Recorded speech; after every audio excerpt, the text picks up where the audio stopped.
Hi, good morning, everybody. Thank you so much for being here. I hope that you guys can hear me okay, that you guys can see me okay. This is the first live stream version of Taking Back Friday for 2022. I can see already so many people in the chat. Thank you so much for being here this morning. I'm going to pause this here. Great. Okay, fantastic. So this is really exciting. So last week, what we did was we did a little video and I talked a little bit about things to do with what we should do with this channel. And so today, in today's live stream, what I want to do is I want to talk about three things. I'm going to talk about what we're going to do with this channel and the content and all sorts of stuff like that. And then the second thing is I have a whole bunch of stuff on my desk here that I want to share with you. All the things that are new in the studio and in the shop and all this kind of stuff, just new stuff for 2022. It's really fun. And the third thing I want to talk about is the title of today's live stream is what would you do if you couldn't knit anymore? This is a very real question I'm going to be asking you guys. And so I hope that you guys can hear me okay today. Today is a little bit, did you know that Mercury in retrograde is a thing where computers just stop working for no reason at all and all sorts of weird technical difficulties happen? Yeah, so that happened this morning too. So you can see I have this old school microphone here. This is all because of microphone situation this morning. And so hopefully everybody will be able to hear me okay. Fantastic. So let's first talk about what we're going to do with this channel. So last Friday, I posed the question, what should we do with all the weaving content that I'm making, that I'm going to be making, that I want to be making, and where should we put all that? And if we should maybe put that on a second channel. And so after talking at length with many people on my team, with friends, with my family, I think that the decision is that we're not going to make a second channel at this time. But what I'm going to do is I've just started already posting weaving videos specifically on Wednesdays. So you can think about it like Weaving Wednesdays or Weave With Me Wednesdays or something like that. But I'm titling the series of videos, they're going to be called Low Meets Loom. And Low Meets Loom is a thing that started a couple of years ago when one of the local weavers was getting rid of her loom. She was letting go of her loom, and she gave me a loom. The universe gave me this floor loom out of nowhere, and what I tried to do was I tried to send it back out into the universe and to people who needed a weaving loom, and it kept coming back to me. It did finally go to Rachel Smith from Welford Pearls Wool and Spinning. She has that loom right now, and you can watch Rachel as well. She's started down a whole weaving journey as well. And so I've often felt like when you need a loom, when you really want a loom, when you really desperately want to be weaving, the universe will send you a loom. It will send you the things that you need in order to get going. And so in any case, with that loom coming to me, I felt like this low, that's me, meets loom sort of situation, and that has sort of persisted. And so low meets loom is about all the things that are happening to me in my weaving life, just specifically my weaving life. And so these videos that are going to be posted on Wednesday are all going to be about weaving, and they're under the title Low Meets Loom. So you can see the first one has already come out this past Wednesday, and I have more planned for next week and the week after and things like that. And then these Friday videos, they can just continue to go on as they have been, which is continue to talk about knitting and spinning and weaving and dyeing, sort of all of the fiber arts, that whole thing. And we'll see where all of that goes. I was talking to Tabitha about this and about how we were looking at, what people are looking at on our website. And this year, for the first time in 16 years, this is the first time that more people are coming to our website looking for weaving than for knitting. It's crazy to me, like how everything is completely flipped over now, and that all of a sudden we're talking about weaving more and people are listening and wanting to hear about weaving. So I'm very, very excited about all of that kind of stuff. So you guys can look out for that. There's an Instagram account for Low Meets Loom. There's a website now, Low Meets Loom, and there's going to be videos on Wednesdays for Low Meets Loom. And yeah, excited about all the weaving stuff that we're going to be doing. So now I want to share with you some of the things that have been coming into the studio over the past couple of weeks. It's the beginning of the year. We're starting to post some new things. Advent happened in December. We did an Advent calendar. We've done an Advent calendar for Sweet Georgia for the past several years. And each year we've been trying to do something a little bit different with it, trying to experiment with formats and all sorts of things like that. And so last year, we created 2 different color palettes, but we let you know what the colors were going to be ahead of time so you could decide if you wanted that. And then the patterns were mysteries. This past year, what we did was we also offered 2 different color options. One was called cool and one was called warm. And the interpretation of those were our interpretation of cool and warm. But this year, instead of offering a knitting and a weaving pattern, this year we offered 2 knitting patterns and a crochet pattern. So that was the first time we've ever done a crochet advent calendar. And so now I get the opportunity to share with you those final projects if you haven't seen them yet. So let's go first with the crochet project. So this one is designed by Charlotte at our studio. She's the assistant production manager at the studio, but she does tons of other things. She teaches crochet. You can see her beautiful crochet shawl here. This is the one that she designed. And it's all chevrons and zigzags and stuff like that. And this is hopefully very obviously the cool colorway set. So that is what the crochet advent people were making. Ta-da! Okay, so that's that one. And so all of these patterns, I should mention, the patterns are available now on our website. The patterns are also available on Ravelry, so you can download the patterns to make any one of these projects now. The colorways, obviously, these mini skeins that we made specifically for Advent, we don't have right now. We're thinking about seeing if we can still make a few sets if anybody wants them, but we're not entirely sure yet. Don't quote me on that. We have to ask the production team if they have time to do it. We have to see. They're quite busy right now. Here is another one, also in the cool colorway set, and this one was designed by our designer in residence, Matt Akers.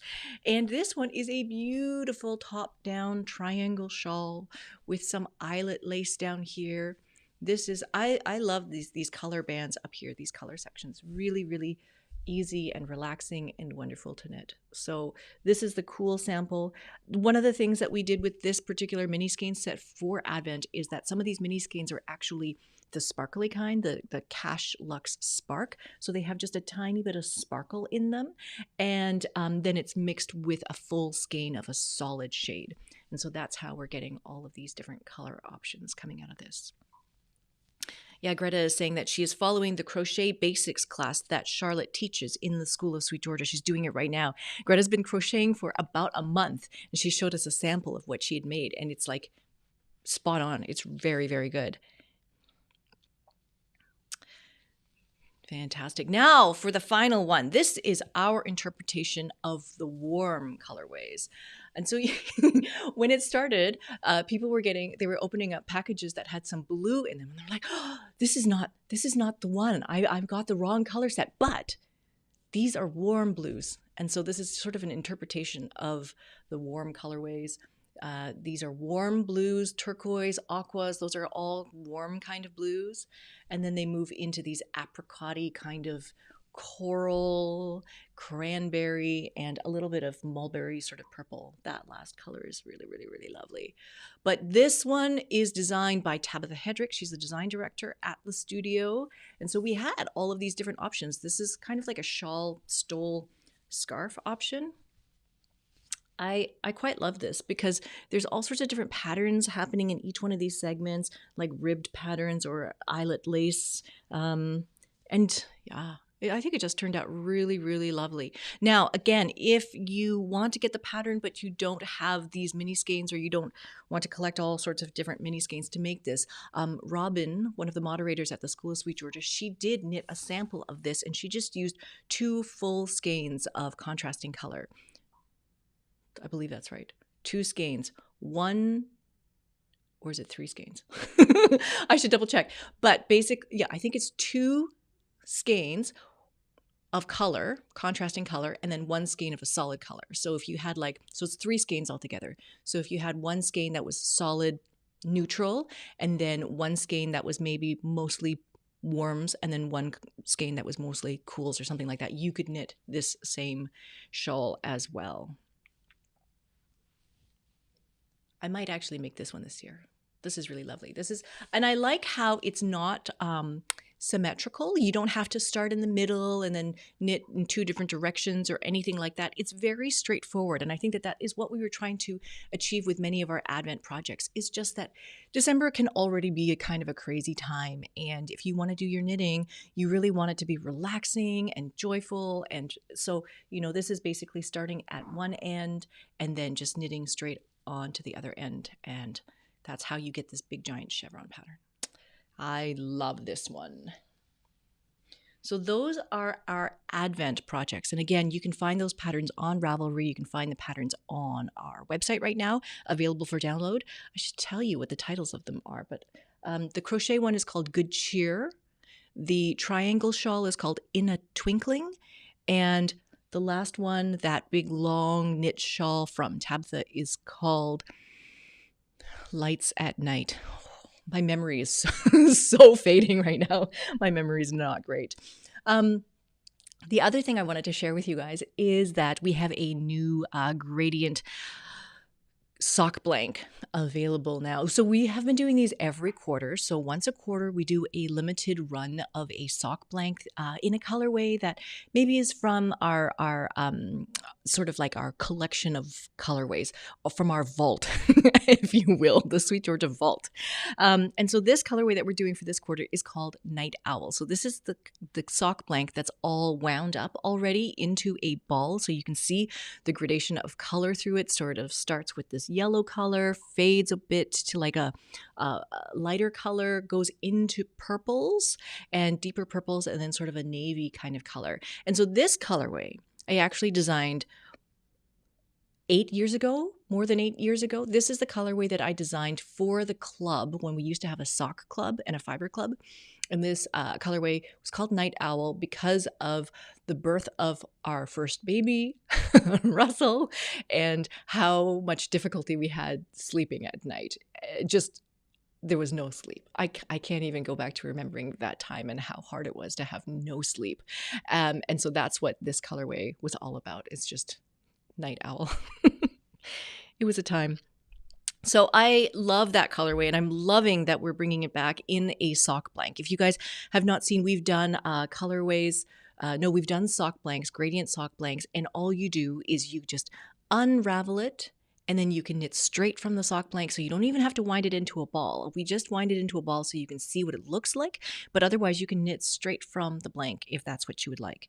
Now, Anita at the studio, she knit a sample for us in this one. Ta-da! This is a massive sample, and this is because this is actually 2 sock blanks, and the pattern is called Radiative.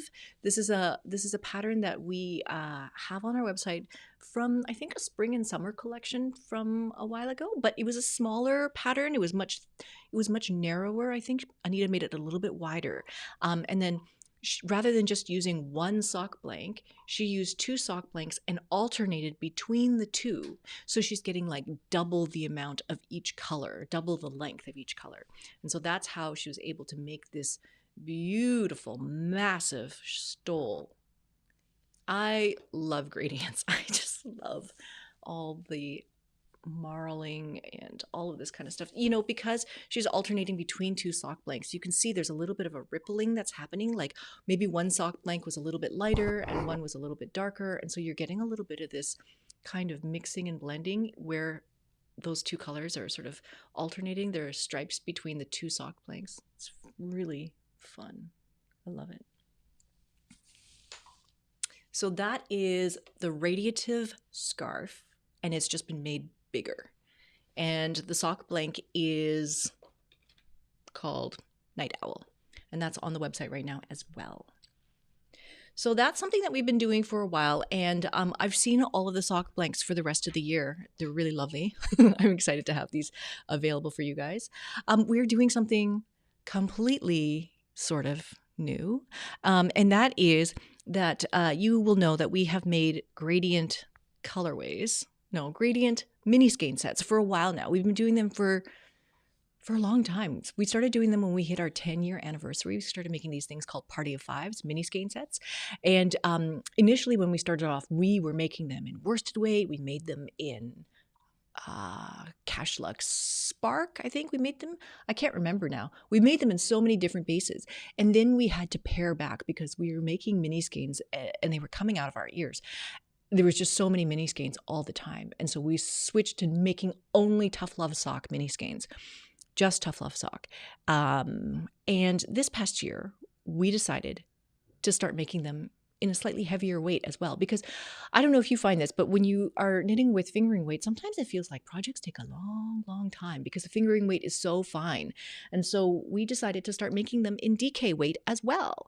So these are 3 that are new and available now, but these are all DK weight. So the Superwash DK, this one colorway is called Delano. And this one is called Bayport.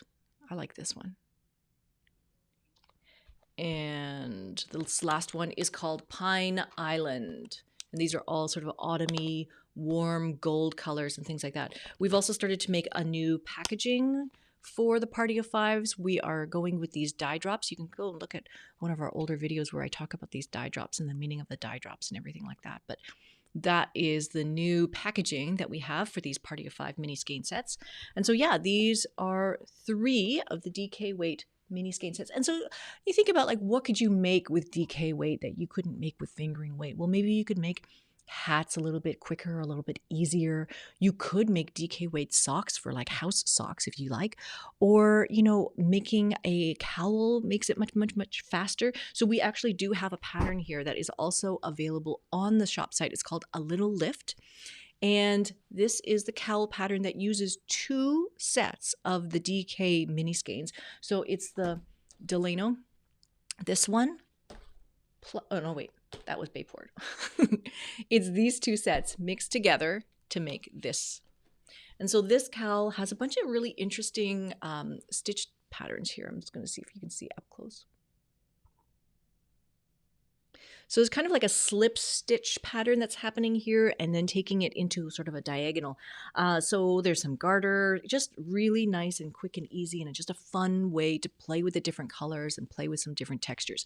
Of course, you could make whatever you like, but this is one of the projects. But DK weight is great for just making things a little bit faster.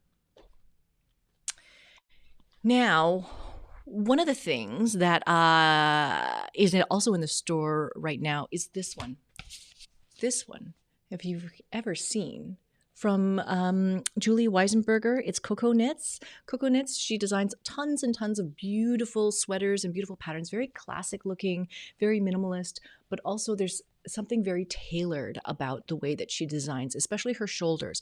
I took a workshop with her from Vogue Knitting when it was like in-person Vogue Knitting many, many years ago in New York. I took a workshop with her on how to knit these shoulders. I think they were called English tailored shoulders, something like that. I forget. But the way that she constructs her shoulders is very elegant and very smooth. So this book, Leanne's saying, I love that book. Fantastic. Yeah. So I am just now diving into this book and having a look at what kind of patterns, because, you know, like some of these patterns, that is something that exactly what I would wear. That's basically exactly what I'm wearing right now. Just like long cardigans with pockets, things like that. Just really basic, really simple. Oh, there's a, like, I would wear that too. So I'm looking a little bit in this book right now, and this kind of like leads into what I wanted to talk about, this idea of, well, what would you do if you couldn't knit anymore?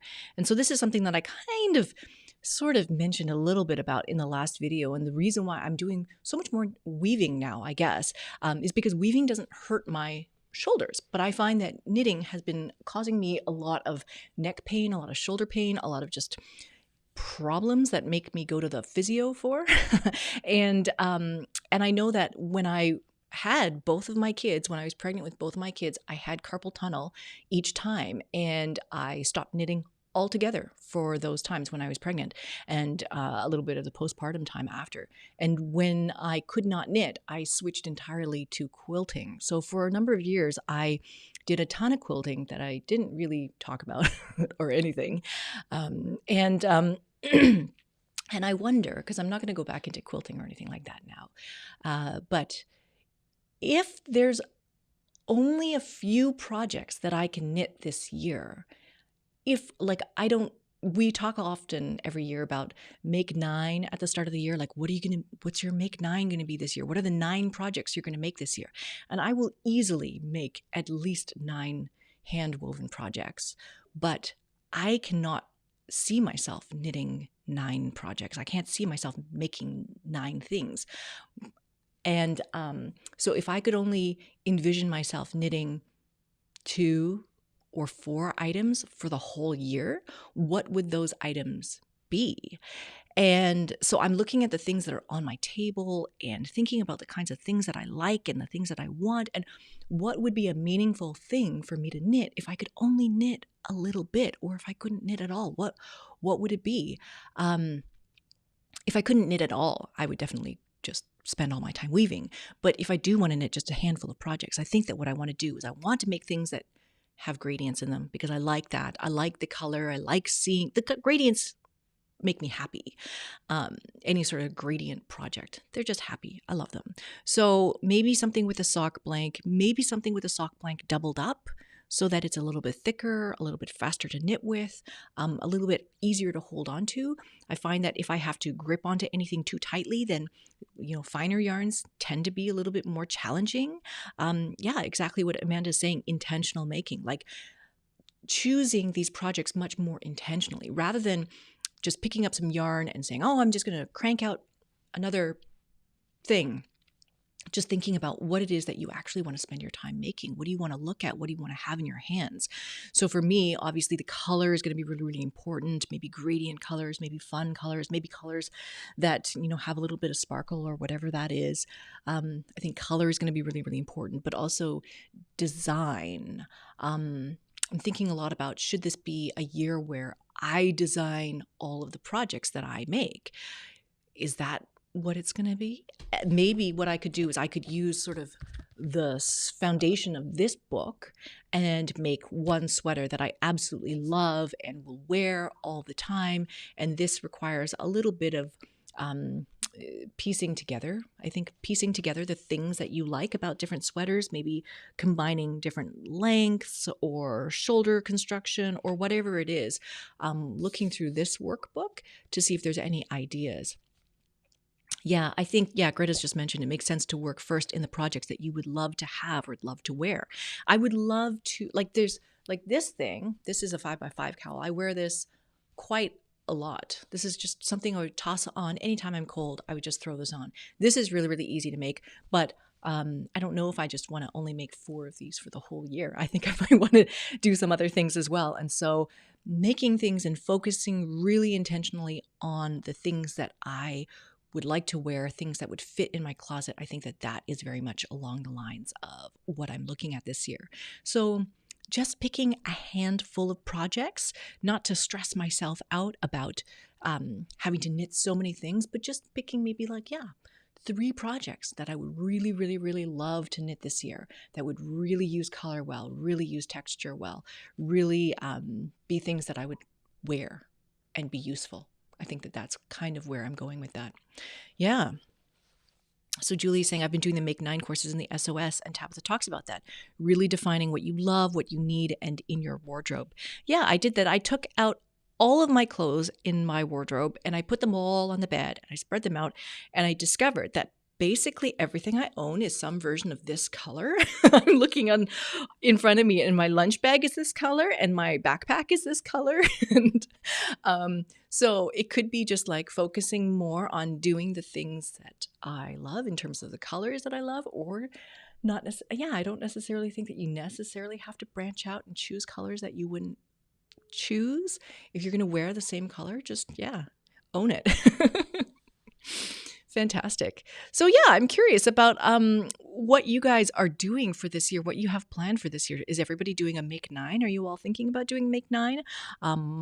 I think that my Make 9 is basically going to be a lot of weaving and the samples that I need to weave for the Guild of Canadian Weavers. I think that's what a lot of the stuff is going to be about. And Jen said, I started a 5x5 yesterday. Yay! Yes, I love those big needle projects. The needles that I use are 7mm needles, which I think is an unusual size, but it's a size that I found at a Japanese dollar store many, many years ago. They literally cost $2 Canadian, and they're pink and they're plastic, and I love them, and I use those always for making these 5x5 cowls.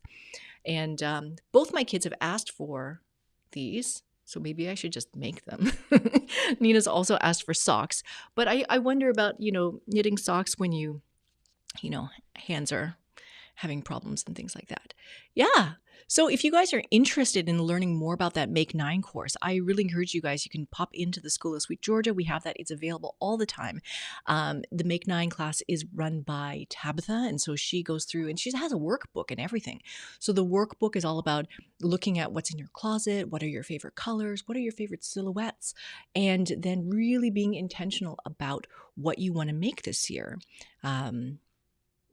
So Make 9 is one. I also made a course before called Epic Cloth, and that's also with the idea of intentional making, like really thinking hard about how you want to spend your time, what you want to do, and then also being able to plan out your time and your schedule to carve out that time to actually do it. So I have some ideas around scheduling and productivity and all these kinds of things. So I think I'm going to also look a little bit more at those two workbooks as well.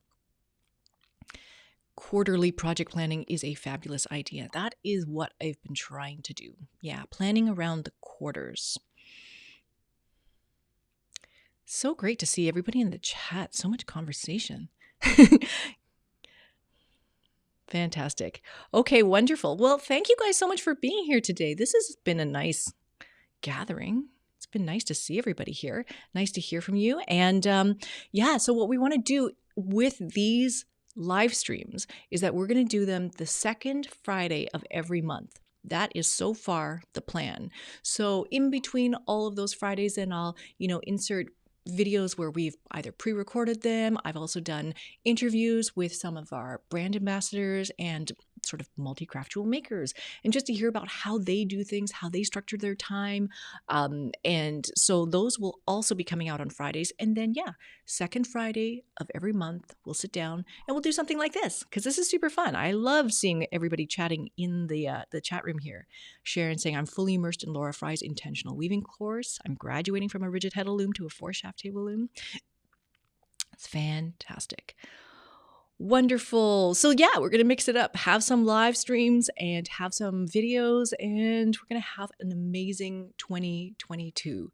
Thank you guys so much for being here. If you are not yet subscribed, please do subscribe, and then you'll get notified when these videos go live, when other good videos go live. Oh, it's wonderful. Thank you guys so much for being here. I will see you guys in the next one. All right. Bye, everybody. Have a wonderful, wonderful weekend.